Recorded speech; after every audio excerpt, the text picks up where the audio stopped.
toutes et à tous et bienvenue dans Fleur d'avocat. Je suis Lila-Louise Maréchaux et dans ce podcast, je vais à la rencontre des avocats bien dans leur robe. Si vous découvrez Fleur d'avocat aujourd'hui, le podcast Fleur d'avocat, ce sont des interviews d'avocats, tout âge, spécialité ou lieu d'exercice confondus, qui ont pour point commun de s'épanouir dans la profession. Et tous les 5 épisodes, une interview d'avocat reconverti, car je pense qu'on est vraiment épanoui que lorsque l'on sait qu'on a le choix. Mais pour l'été, j'ai concocté une grille spéciale en partant à la rencontre d'avocats qui ont une double vie et j'échange avec eux moins sur la profession que sur cette deuxième vie justement. Aujourd'hui, je partage avec vous mon échange avec maître Alexandra Recchia qui intervient en droit du travail mais est surtout 5 fois championne du monde et double championne d'Europe de karaté. Elle se prépare aujourd'hui pour son dernier objectif comme karatéka professionnel, en tout cas en compétition, à savoir les Jeux Olympiques de 2020. On a fait cette interview à un moment où j'étais particulièrement sur les rotules. Je venais juste de rendre mon mémoire de premier semestre de Sciences Po et j'enchaînais les interviews pour l'été et pour anticiper la rentrée de septembre. Et ça a été un peu l'enregistrement catastrophe. J'avais oublié de lancer l'enregistrement, donc on a enregistré une deuxième fois. Et pendant cette deuxième fois, mon enregistreur est tombé en rade de batterie et vous entendrez donc une pause, même si on a pu reprendre la conversation. Bref, je vous laisse imaginer ma gêne face à Alexandra qui est un monstre de rigueur et d'efficacité, mais aussi de gentillesse, puisqu'elle a eu la patience d'aller au bout de l'interview dans ces conditions. Merci aux plusieurs tweetos qui ont pensé à Alexandra pour la série d'été. Pour celles et ceux qui le souhaiteraient, vous pouvez me retrouver sur Twitter @marechaud, MARECHAUD, L, comme Lila. Toujours pour celles et ceux qui découvrent Fleur d'avocat aujourd'hui, sachez que c'est également une formation à l'intention des avocats dans les premières années d'exercice qui s'appelle Bien dans ma robe.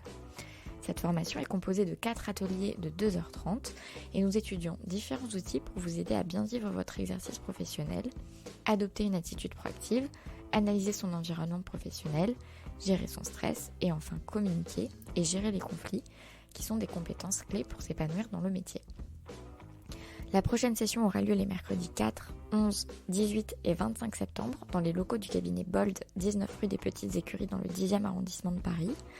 Lors de votre inscription, pensez à utiliser le code promo podcast PODCAST pour bénéficier d'une petite réduction.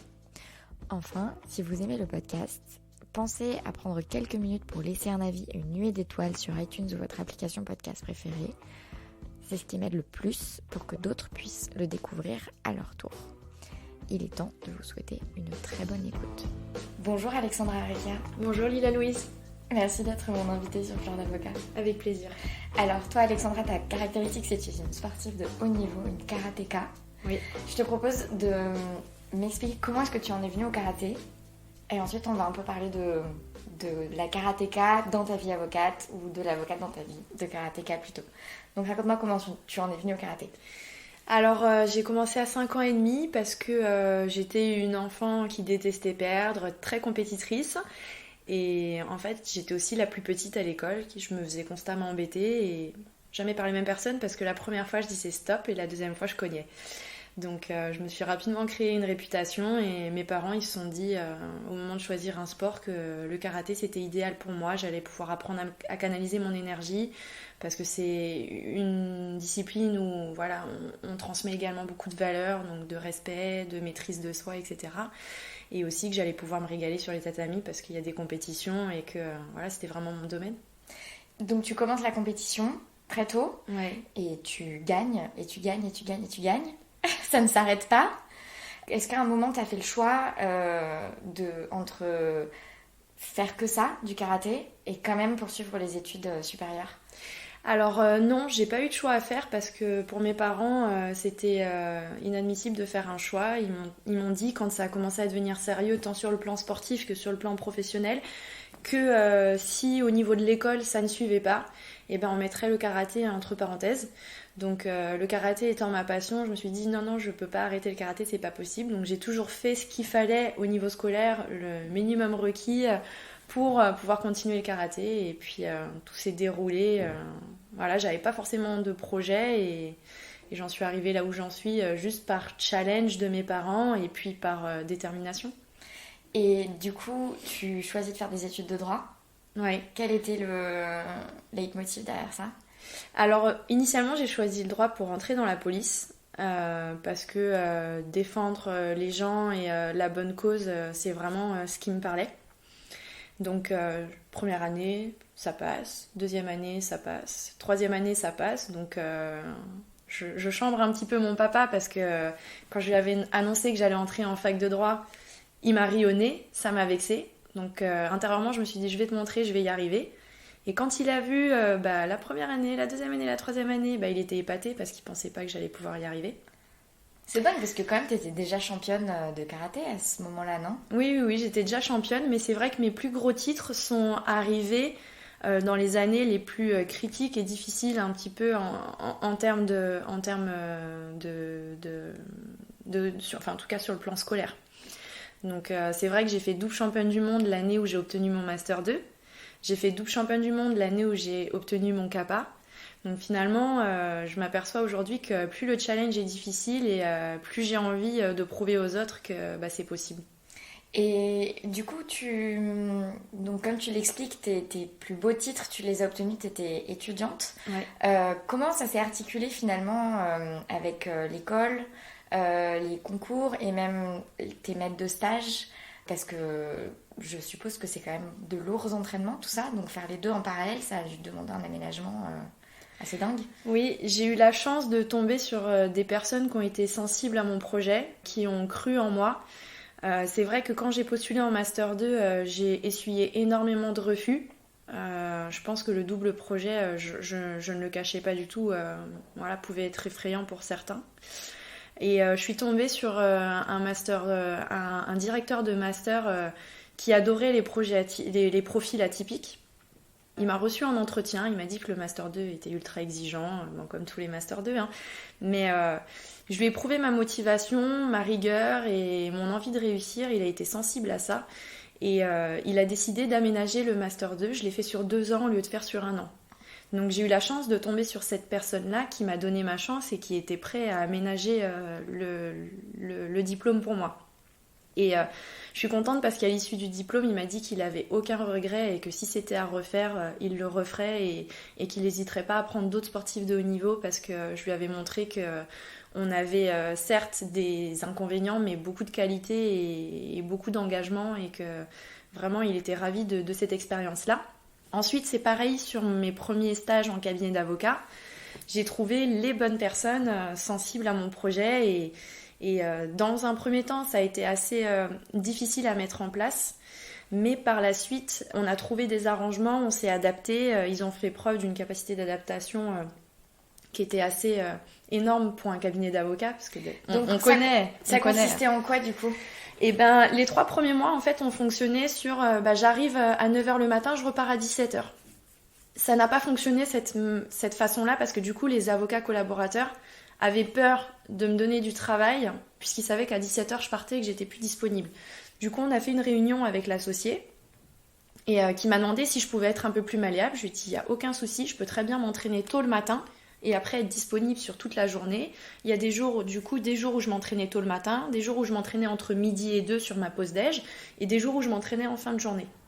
Et en fait, cette façon-là, après, du coup, ils m'ont repris en stage à 2 reprises. Donc en fait, j'ai quasiment bossé 12 mois dans ce cabinet-là, dans le 8e. Donc en fait, en fonction des semaines et des jours, tu modulais ton entraînement. Voilà, c'est ça. Alors ça a été une grosse partie d'organisation, puisque forcément, mes semaines, elles ne se ressemblaient pas. Mais le cabinet a été très content de cette expérience-là et ils m'ont dit, si tu veux revenir par la suite, n'hésite pas. Puis ça a créé vraiment un engouement dans l'équipe parce qu'ils venaient même me voir aux compétitions.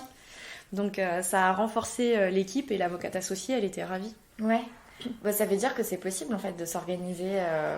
Oui, il faut juste que les gens soient capables de s'adapter. C'est vrai qu'en cabinet d'avocat, on est assez psychorigide, faut être là sur des amplitudes horaires énormes. Mais moi, ma capacité, c'est que sur l'amplitude horaire où j'étais là, j'étais efficace. Donc au final, ça suffisait amplement pour les avocats. Et donc ces années-là, meilleures années. Et ensuite, tu deviens avocate. Oui. Ça, c'est aussi l'année où tu es à nouveau championne du monde. Oui. Tu as exercé comme collaboratrice ? Oui, j'ai fait 3 mois en tant que juriste en attendant ma prestation de serment et 3 mois en tant que collaboratrice. Ouais. Alors c'était un peu pareil au niveau de l'entraînement, on s'adaptait, soit je m'entraînais tôt le matin, soit sur mon créneau de déjeuner, soit le soir.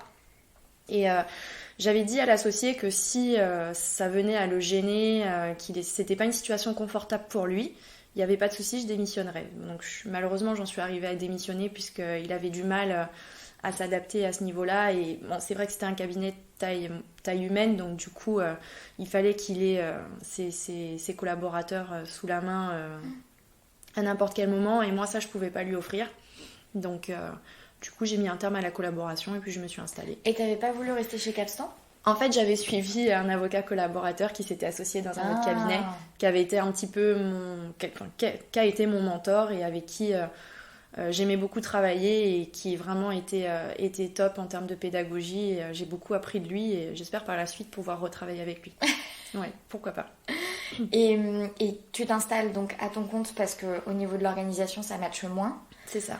Comment ça se passe à ton compte alors qu'en parallèle, tu continues la compétition ? Enfin voilà, le développement.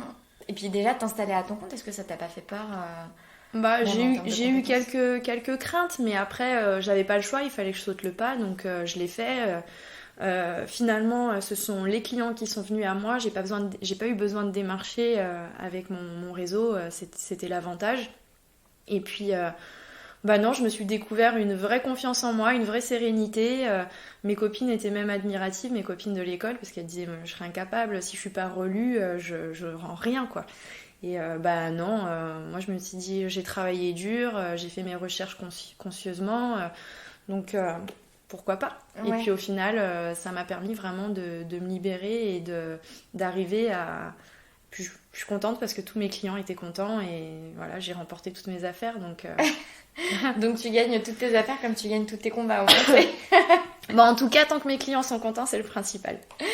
Et d'ailleurs, puisque tu continues la compétition, comment ça se passe comment ça s'organise ta vie quoi, de sportive, d'avocate? Comment t'organises les deux?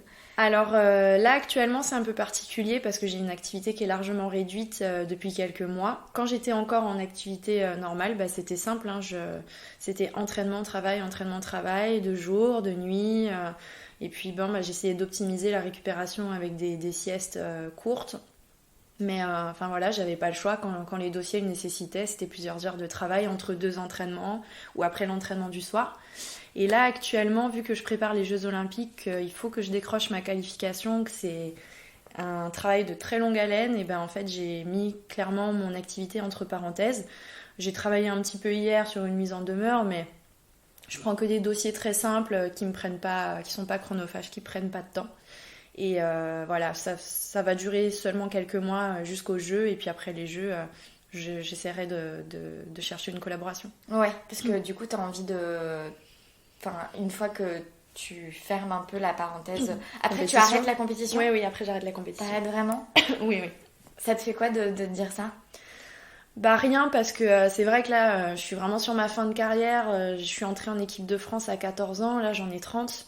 Ça fait une très longue carrière, je vous cache pas. Il y a très peu de membres en équipe de France qui ont une carrière aussi longue. Donc là, si je continue, c'est uniquement pour les Jeux, parce qu'on entre aux Jeux en 2020. Le karaté entre aux Jeux en 2020 et ne sera certainement pas aux Jeux de 2024. Donc c'est mon unique chance de faire les Jeux Olympiques et de remporter une médaille olympique. Donc en fait, je me suis dit, le droit, le métier d'avocat, je vais y consacrer tout le reste de ma vie, donc c'est pas grave si je mets entre parenthèses pendant 1 an.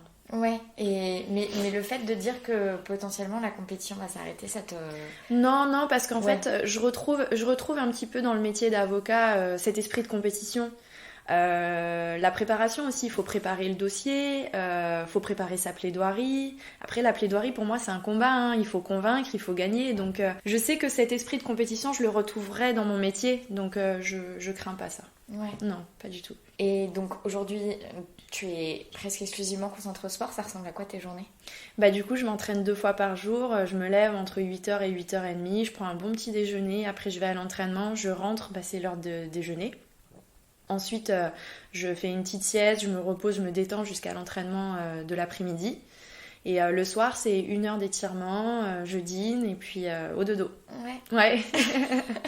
Et quand on peut, on essaye de caler un dîner entre amis, des choses comme ça. Mais c'est vrai que ça se fait assez rare parce que je suis tellement fatiguée que les moments de repos, j'essaye de les optimiser un maximum. Donc ça fait combien d'heures d'activité physique? C'est à peu près 15 heures par semaine.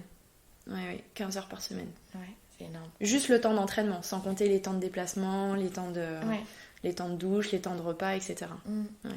Et tu disais donc que tu aimerais retrouver une collaboration après, quand tu auras clôturé ta phase de compétition. Oui. Pourquoi?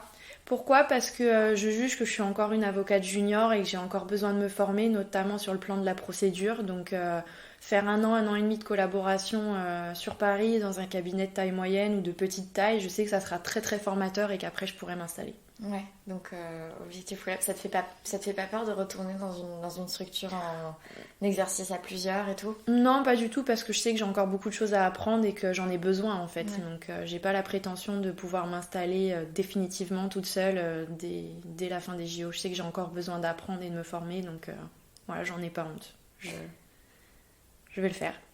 Et alors je te disais tout à l'heure que avant de venir, j'ai regardé ton match de 2012 parce que j'ai vu sur ton site que c'était un de ceux qui t'a le plus plu. Oui, c'est mon premier titre en individuel. Ouais. Alors moi, j'y connais rien au karaté, mais qu'est-ce que t'as ressenti à ce moment-là? Alors beaucoup de joie parce que c'est vrai que j'ai gagné des compétitions très vite, mais championne du monde individuelle en senior, donc en fait c'était le titre suprême à l'époque en karaté. Il a fallu que j'attende un petit peu avant de l'obtenir et il y a eu beaucoup de doutes, il y a eu beaucoup de périodes de moins bien, il y a eu des échecs. Donc moi quand j'ai regardé cette vidéo de ton match, alors au-delà du fait que moi j'ai l'impression que tu perds quand tu gagnes, donc j'ai un peu du mal à comprendre le système de ce combat. Mais voilà, c'est vrai que c'était émouvant parce que j'avais lu avant sur ton site que c'était ton match un peu préféré, comme tu l'expliques, parce que du coup c'était ton premier titre en individuel, etc. Et en plus sur la catégorie la plus haute. Et on voit tout de suite sur ton visage que tu passes de, tu vois, les sourcils un peu froncés, je vais me la faire celle-là, à hop, tu t'effondres sur le tatami et tout, et c'est assez émouvant. Qu'est-ce que tu as ressenti du coup toi à ce moment-là? Énormément de bonheur, un soulagement en fait, parce que je me dis ça y est, je suis enfin championne du monde. Et en fait, ton impression que je perdais, c'est juste que je voulais l'atomiser, la nana en face, et en fait je gagne par 8-1. Donc en fait, je me suis pas contentée de gagner de 2-1 ou de 3-1, c'est qu'à chaque fois, dès que je voyais une opportunité, j'y allais, et je marquais un point de plus, un point de plus, un point de plus. Et il faut savoir qu'au karaté, s'il y a 8 points d'écart, le match s'arrête avant le temps réglementaire. Donc voilà, à un point près, vraiment je gagnais avec le panache. Et bon, c'était quand même le panache parce que 8-1, c'est quand même une fessée en finale d'un championnat du monde. Et du coup, énormément de bonheur, de soulagement. Et tout de suite, j'ai eu une pensée pour mon papy qui me regardait de là-haut. Et je sais qu'il aurait été extrêmement fier. Pour un autre ami aussi qui devait être présent, qui avait ses places et qui malheureusement est décédé l'été d'avant. Donc beaucoup de bonheur, il y avait mes parents dans le public, j'ai pu leur sauter dans les bras, il y avait 15 000 Français qui étaient venus nous voir à Bercy, donc c'était vraiment très très fort en émotion et si ce n'est au jeu, je pense que je pourrais jamais revivre ça, vraiment, cette intensité-là. Ouais.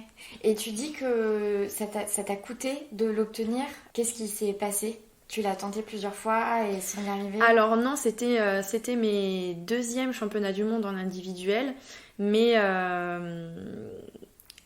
j'ai perdu ma place en individuel pendant 2 ans. Et il a fallu vraiment que j'aille la reconquérir pour pouvoir participer à ces championnats du monde parce que la fille qui était numéro 1 devant moi, elle était bien classée sur les compétitions et quand on se rencontrait, c'était une fois moi qui gagnais, une fois elle qui gagnait. Donc déjà, pour aller décrocher ma sélection en elle-même, ça a été vraiment un parcours du combattant. Et puis 1 mois avant les championnats du monde, j'étais au bout du rouleau, très très fatiguée. J'avais pris une petite claque sur une compétition, j'avais perdu contre ma plus grande rivale et elle m'avait mis un score très large. Donc j'abordais pas cette compétition de la meilleure des manières. Mais seulement 5 jours avant, j'ai eu un déclic à l'entraînement. Je me suis sentie tellement bien, comme si j'étais en dehors de mon corps et que je voyais tout ce qui se passait en face. Et là, je me suis dit, c'est bon, t'es prête. Et donc, sur ces championnats du monde, j'ai été un robot. Il n'y a rien qui m'a perturbée. Pourtant, je me suis cassé le poignet au premier combat. J'ai fait toute la compétition avec le poignet cassé. Quoi? Ah ouais. On fait une compétition Sur une chute, je me suis cassé le poignet. Je l'ai senti parce que j'ai eu une douleur insoutenable dès la chute. Et je me suis dit, bon, bah, de toute façon, t'es prête, donc c'est pas ça qui va t'arrêter. Et voilà, le fait qu'il y ait 15 000 spectateurs, on n'est pas habitués, nous les karatékas, donc ça aurait pu me perturber, pas du tout. Donc vraiment, cette compétition, c'est une compétition de référence sur tous les plans pour moi. Vraiment, j'étais intouchable. C'était moi et personne d'autre. Revenons-en à cette histoire de poignet cassé. Donc, tu donnes des coups avec ton poignet cassé. Ouais. Bah après, je pense qu'on est tellement dans l'effort, dans la concentration et dans l'euphorie qu'on ne sent pas la douleur. Moi, je l'ai senti après le soir, mais sur le moment, on serre les dents, on s'accroche et on est concentré que sur une chose, c'est sur l'adversaire en face. Et aujourd'hui, parce que je me rends compte qu'on n'a même pas parlé de ton palmarès, moi j'ai vu beaucoup de coupes, mais si toi tu devais globalement synthétiser, faire ta carte de visite de sportif, ce serait quoi? Je dirais 5 fois championne du monde et double championne d'Europe. Pas mal. Ouais, c'est pas mal. Et on espère championne olympique. Ah ouais, ça serait vraiment finir en beauté la carrière. Ouais.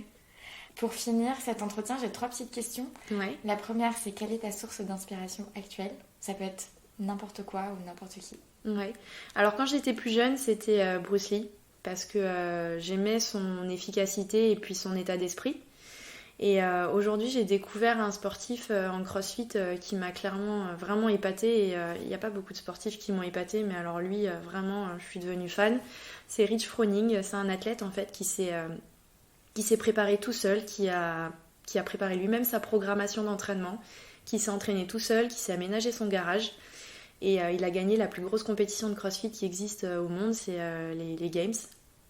Les CrossFit Games. J'ai adoré sa personnalité, sa simplicité et puis son état d'esprit, sa rigueur, etc. Je me suis un peu retrouvée en lui et voilà, je m'inspire de ces 2 personnes-là et je me dis que quand on veut quelque chose, il suffit juste de se donner les moyens pour y arriver, de se fixer des objectifs et croire que de toute façon on peut tout accomplir à partir du moment où on y croit. Quelle est ta dernière joie? Ma dernière joie, c'est mon compagnon qui m'a demandé en mariage. Donc on s'est fiancés il y a 8 jours. Félicitations. Merci. Et qu'est-ce que tu portes sous ta robe? Une tenue assez élégante avec un pantalon de tailleur, un chemisier, des escarpins. Parce que je reste une femme avant tout. Ouais. Et c'est drôle parce que je crois qu'on fait la même taille. Ah, c'est possible. 1m54. Ouais, 1m55. Ah, voilà. Et... parce que moi aussi j'ai fait 3 mois comme juriste dans un cabinet d'avocat avant, donc j'ai eu une visite du médecin du travail et elle a voulu mettre un 1,54 et j'ai négocié 1,55. Je lui ai dit non, c'est une question d'honneur, vous pouvez pas me baisser à 1,55. Moi j'ai jamais dépassé l'1,54 donc ça me traumatise pas. Voilà, bref. Merci beaucoup Alexandra. Merci Lila Louise.